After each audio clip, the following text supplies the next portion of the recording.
This video on blockchain and cryptocurrency is brought to you by BitBox. BitBox educational camps take you from blockchain 0 to hero in just 3 days. Find a camp in a city near you at inbitbox.com. Hello everyone, my name is Nate Talbot. I'm the CEO and lead system designer at bitDEPTH Media. We do blockchain consultancy. We work with companies to figure out if they want a blockchain, if they need a blockchain, and if they do, whether they need to hop over to a blockchain that's already existing or whether they need to build or do a mesh in between. We work with both companies and governments. And then in addition to that, I do swing trading. Hi everyone, I'm Ivan Spizizin. I'm a full-time crypto trader and analyst, and I run one of the biggest free trading groups out there. My name is Joel Elconin. I work here at Benzinga. I do some financial writing for them.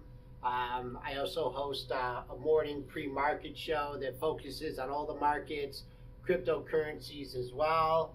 I've just been investing in all the markets probably longer than many of you have been alive here in the audience. So like to look at new products, and along with a couple other of my trading buddies, we're starting a product through MarketFi called the Crypto Profit, and we're going to be looking at opportunities in this new market.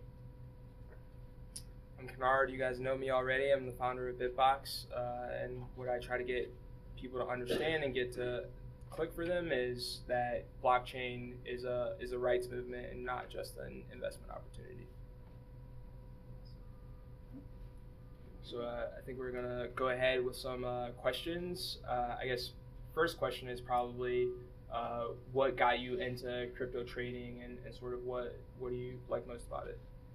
With me again? Sure. All right. What got me into crypto trading was about a year ago. I was using Bitcoin for other things, just regular purchases. A friend of mine had told me about it, so I tried to use it when I could. Didn't even click about the trading aspect. I just had Bitcoin, and one day I knew in my wallet I had what should have been about $75 left, and I opened it up just to make sure nobody hacked it and stole it, and it was like $250. And that's when it clicked. And then I started doing a lot more research into the entire space. And that's how I found about trading, the volatility. I never really did any serious trading before that. But then I just took it from there. And for the past year, I've been doing swing trading, like I said, where I'm not a day trader. I'm not in front of my screen all the time, but I look at long positions, short positions, sort of set them up and then walk away and let the exchanges do the rest. So I actually got into the trading after a talk at my school. I went to University of Vermont, and Brian Kelly, the guy from CNBC, went there as well. So he had a seminar on cryptocurrencies at the end of my senior year, and he basically went through the fundamentals of blockchain and why it's going to be so important and so valuable. And I walked out of there like, this is either the craziest guy ever or he's an absolute genius, and he just showed me the future of investing. So from there, I looked into it. I bought my first Bitcoin, and then as soon as I got deeper into the market, that's when it really took off. For me, it was a buddy that I traded with at Oldie Discount. He also runs a local gym and that I work out at. And at 200, he said, you got to look at Bitcoin. At 300, you got to look at Bitcoin. At 1,000, you got to look at Bitcoin. So a little bit later than that, I got involved in it. And it's just, from the trading aspect with these, with the market, I guess it's non-volatile, it goes straight up every day, but it's the volatility. It's the movement, it's the back and forth movement that really got me interested in it. Yeah, and I guess I can speak for myself. So after graduating from high school, I took a semester off, went to West Africa, and then came back and worked at a wealth management firm, and it was my job to research the financial crisis so that my boss could give speeches to his clients and appear knowledgeable. And what I took away from that experience is that a lot of people point a lot of fingers at a lot of different places at irresponsible borrowers, irresponsible lenders, but no one really looks down at the foundation, at the monetary system itself, and says that maybe that's the problem. So I found out about Bitcoin a few years later, didn't really understand it, thought maybe it was a scam or a fad at best. Downloaded the native client. This was back when you could still mine with your laptop, and I should have started mining right away, but I ran the client once, closed it, and didn't open again for almost a year until someone actually explained Bitcoin to me. And then I started a Bitcoin exchange while I was a student at U of M. So I guess next up, a lot of people wonder now, or one of the questions I get most frequently is it too late to enter the cryptocurrency space? And in particular, people ask if it's too late to invest in Bitcoin. I guess start with me again. And no, as I tell everybody, I looked at 2017 as the end of the very beginning. And now we're just getting into the rest of the beginning. Everybody in this room is, like I said, when it comes to the history books of crypto, all of us here will be the early innovators. We're at early university email phase. We haven't even got to the beginning yet. People try to say we're at AOL, we're barely past email, let alone Google. So everybody's early, in my opinion. I'm going to agree. We're definitely still in the early investor period. We just hit our first kind of like mainstream mania, and that kind of accounts for the pullback we're having now, because so many people were just recently introduced to Bitcoin, Ethereum, and different cryptocurrencies that we had this explosion in the market, simulating kind of a bubble. But realistically, we're really early into the investment phase, and a lot of people might be turned off by the volatility or the fact that we can have such a major pullback. But as an early investor, this technology is still so early. Businesses haven't adopted yet, and there's many reasons I could talk about why business haven't adopted it yet. We're still in that like prototype phase. We're just getting out of the proof of concept phase. We can clearly see that there is many use cases for blockchain in different cryptocurrencies, as far as global payments or payments between friends, easier transactions essentially. And so this is just the beginning, in my opinion. I have to agree with both the gentlemen here. I just have to draw an analogy to the tech bubble. And if you would have went back and traded or been involved in the tech bubble, there was a lot of companies that had skyrocket valuations and didn't survive. But now, 15, 16 years later, there's a lot of companies that did survive and provided the foundation. So it's the same kind of thing. It's the internet of money. Now, there's going to be winners and there's going to be losers, but it's important to folk to fast forward, 15, 20 years. I mean, I don't think people are going to have money in their wallets. I think it's going to be digital transactions. Or the way credit cards are shaping up. So you have to look forward to see, and you have to look at what's happened in history to get a proper perspective on it. But definitely, it's the beginning for a lot of companies and a lot of currencies, and it's also going to be the end for for some of the other currencies and the other companies getting involved in blockchain. It's just important to stay focused on it for the long term. This is not a 1 or a 2 or a 5 year thing. This is something that in 15, 20 years, people are going to be looking back, whether Bitcoin's the dominant currency or Litecoin or Ethereum or Ripple. There's definitely transformation going on in the currency markets, and this is a very early stage. Yeah, I guess I'd say that there are a lot of different lenses that you can use to think about what's happening. One that you hear most often is that we're at the stage of the internet before domain names. But I think there's something that perhaps can be a little bit more powerful. We're sort of at the homebrew computer club. We're at the stage of computers and computing machines before Apple, so to speak. And if you think about the various blockchains as decentralized computers that are everywhere and nowhere, these systems are still brand new, and people are still understanding how they can be used and what their use cases are. They're living systems that are changing and evolving. And if you had asked anyone back in the 1970s what was going to happen with the computer industry. Certainly, they wouldn't have been able to predict where we are today. So I think that's one aspect, and the other aspect, or another lens that you can use to understand what's happening. If you think about the blockchain as this mass dissemination technology, it's a censorship resistance technology. It in some ways is like the printing press. If you were alive at the time when printing emerged in Europe, I think sort of betting on the printing industry might not have been your first priority.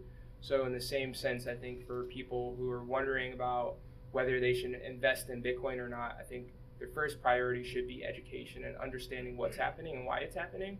And that is what positions them best, right? Like if they understand what's really happening, why it's happening, and they understand the movement that's behind everything, then they're in fact best positioned to make decisions about how to invest themselves in that. Also, I completely agree. The educational aspect is so important. Everyone worries about that it is a bubble, when realistically it is a bubble because all disruptive technology gets adopted through a bubble. Just like if you look back at the dot-com boom, everyone wanted to get into it and they didn't know anything about websites or anything. They just wanted to invest in it because they knew it was going to be big and there was so much money in it. So we're seeing the same thing right now, which is making the bubble worse, where everyone's just throwing money at it without understanding what's going on.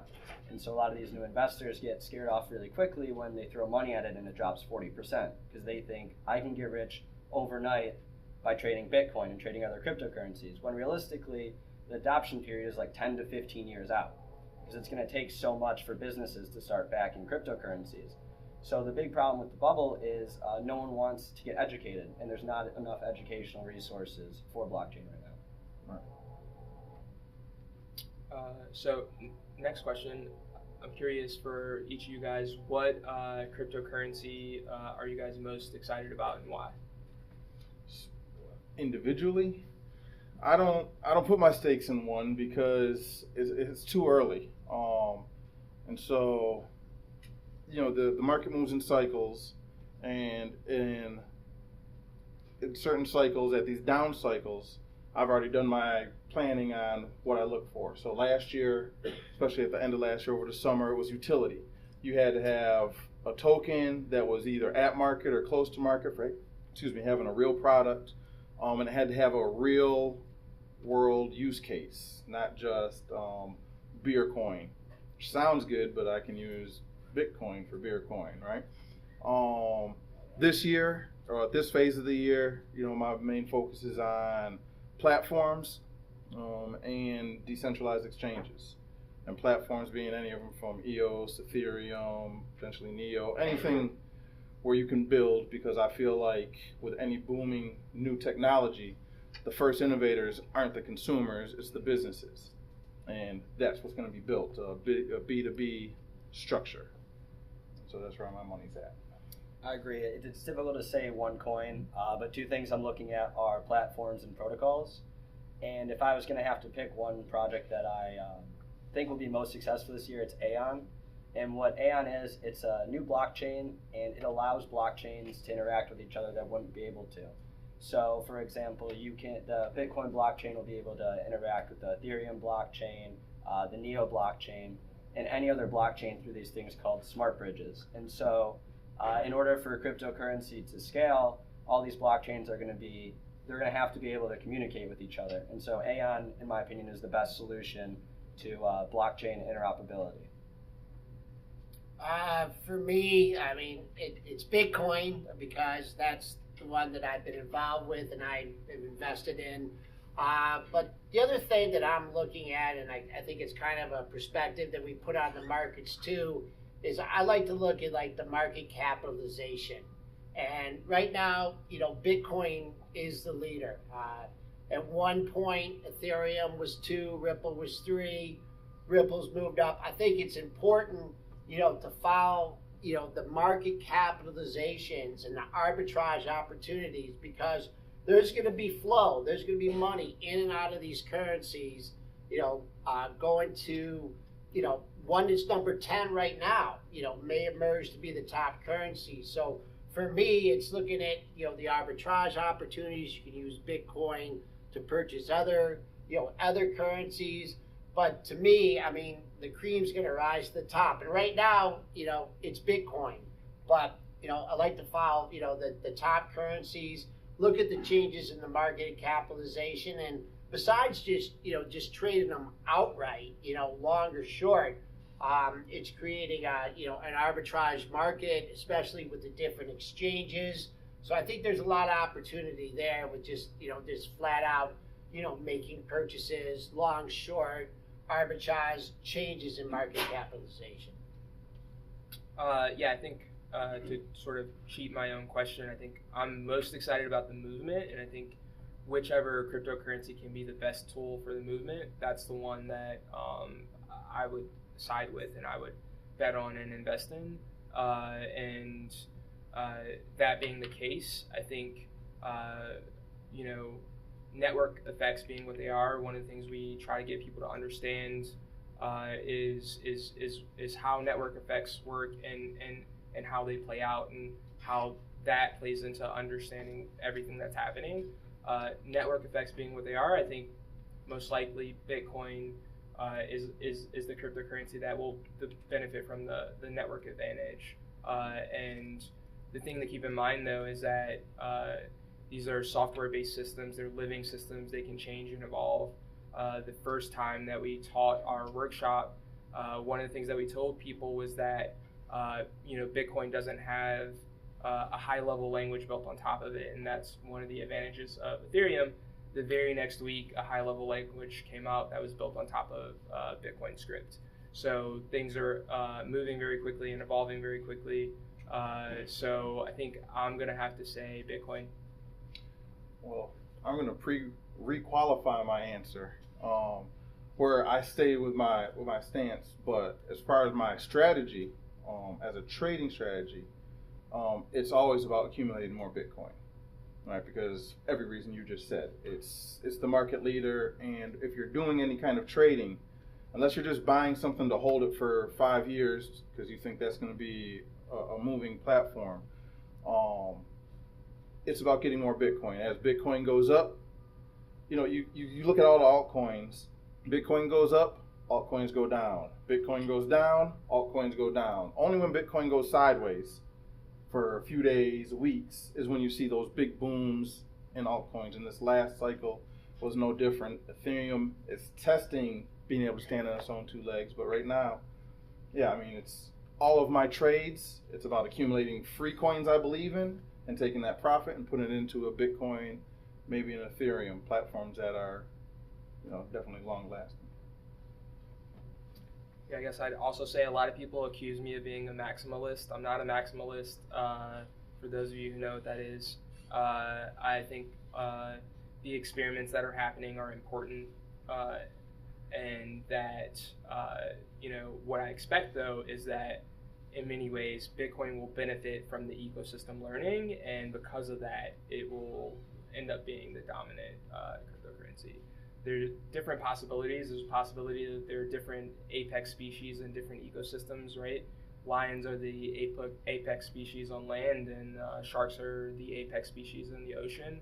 But the truth is, we don't really know what's going to happen, and I think it'll be interesting to see how things play out.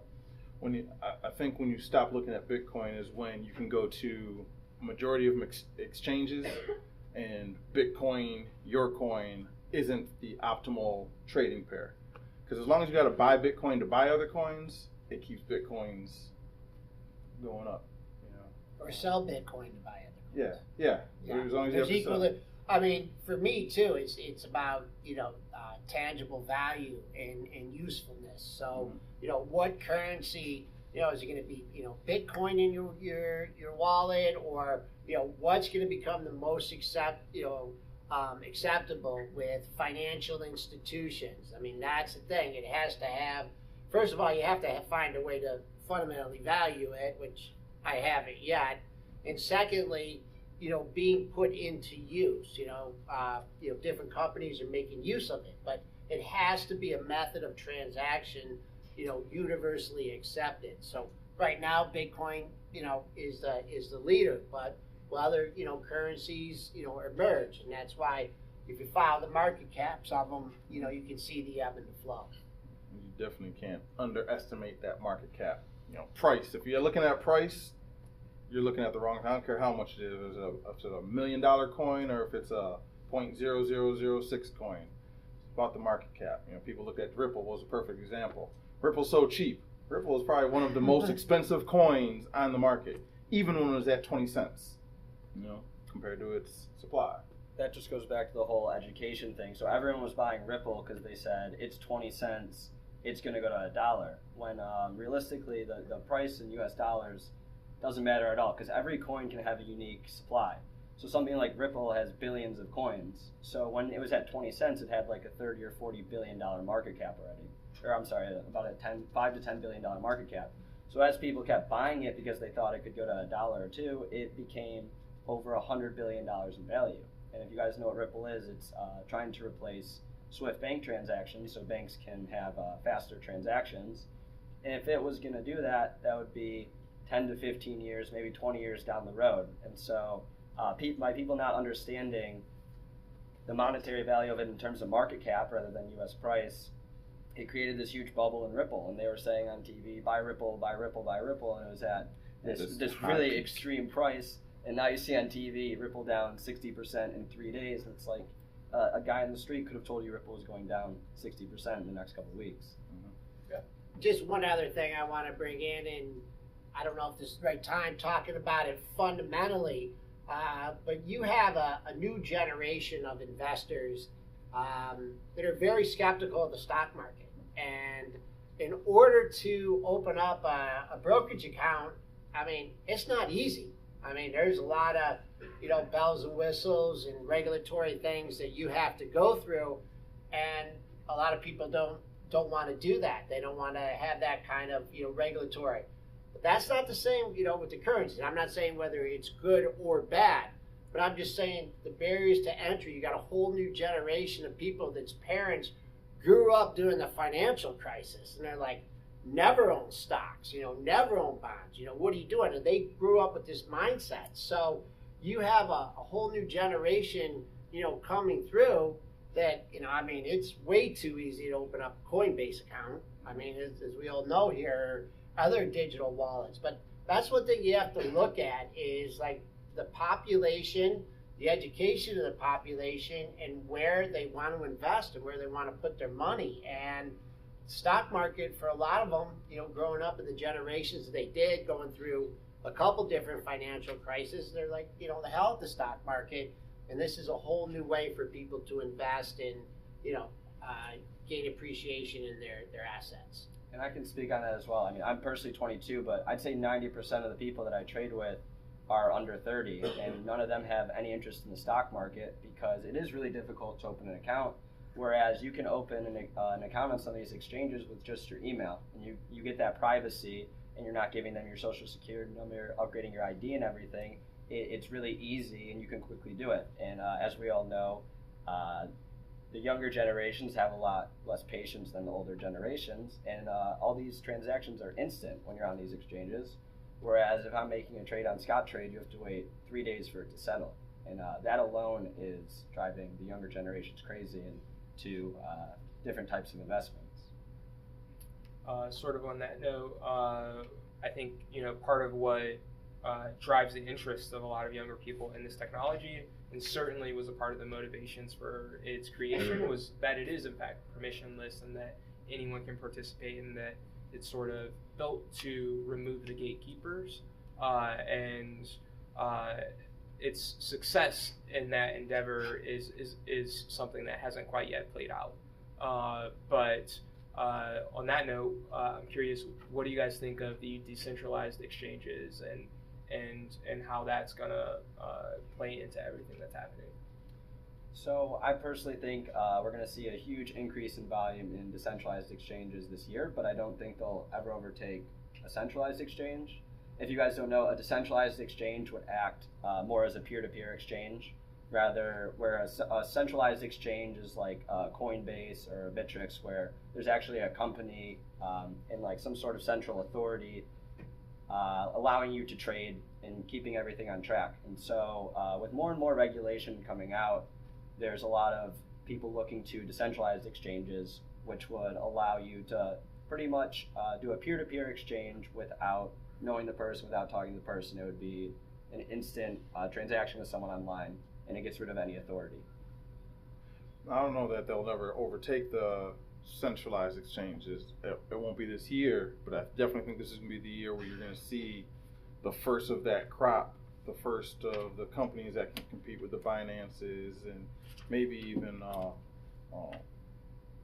we all use Coinbases. Once they can figure out a fiat way, Coinbase will be around a while, but yeah, because of that being able to be anonymous, I think decentralized exchanges are going to be the future. The whole idea of this is taking out a central figure, and the Kinnards of the world, who really are into more of the movement than anything else, that's sort of the whole idea. Why do I need to trust somebody? And all it's going to take is one of these exchanges to be hacked, like the miners got hacked a couple months ago, and people will flock to the right decentralized exchange that has the right setup, because your money's at risk. Every second it sits in there, it's not your key, it's theirs. I don't want to turn this into like a market structure discussion, but a lot of the reservations that people have with the currencies is the lack of market structure, and that's something that is makes the currencies more prone to manipulation. And I think that for me, that the fact that two of the major futures exchanges came online, it's brought them in line. They hit their highs just after the Chicago Board Exchange and the Merck came out with their products, and a lot of the run up into it was this institutional money. It just can't wait for regulated products to come in there.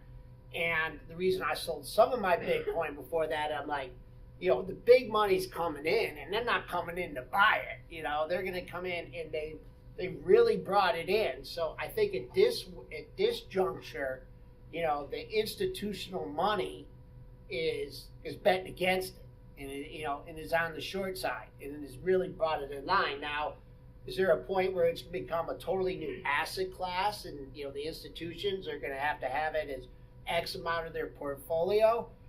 Yeah, but that needs to be done on a regulated exchange. So there's pros and cons for it. That the reason there's the volatility is because it's decentralized exchanges. But I mean, when I was looking at that one day when Bitcoin went over 20,000, right, and I couldn't get an order in. I'm like, I gotta sell this right now, and it's like, you couldn't even get on the platform. Yeah. So that brings a whole different thing of like market structure. And if you talk to market structure experts, that's going to be the downfall of the currencies is the lack of regulated exchanges. So I mean, once the government gets involved, things become a lot more complicated. But I think that's one. The more market structure that's brought to it, I think the more validity it will have. Yeah, and right now regulation's a big thing. We're seeing a lot of regulation, like in Korea and China. But what they seem to be doing is they're okay with the cryptocurrency trading. They just want to regulate the exchanges and have know your customer on all of it, which kind of backs up his point where decentralized exchanges could never take over centralized exchanges, which is what I think as well. And so a big thing about the decentralized exchanges this year, in my opinion, is going to be what the U.S.'s stance is on cryptocurrency trading. If the U.S. government comes out and says that we're just going to regulate the exchanges and we can continue trading, I think there will be a huge downfall for decentralized exchanges. Whereas if the U.S. comes out very aggressive and is going to do something like close Bittrex, which is one of the only U.S.-based exchanges, then we're going to see an extreme price rise and an extreme volume rise in the decentralized ones. And to stand up, just to be the voice of the decentralized exchange, a key point, though, is sort of what the first section of this with Kinnard's speech was. The idea of the blockchain, it's to decentralize everything. And so with institutional money, with big money situations, you're right. It's going to be a know your customer. That's what everybody's really going to.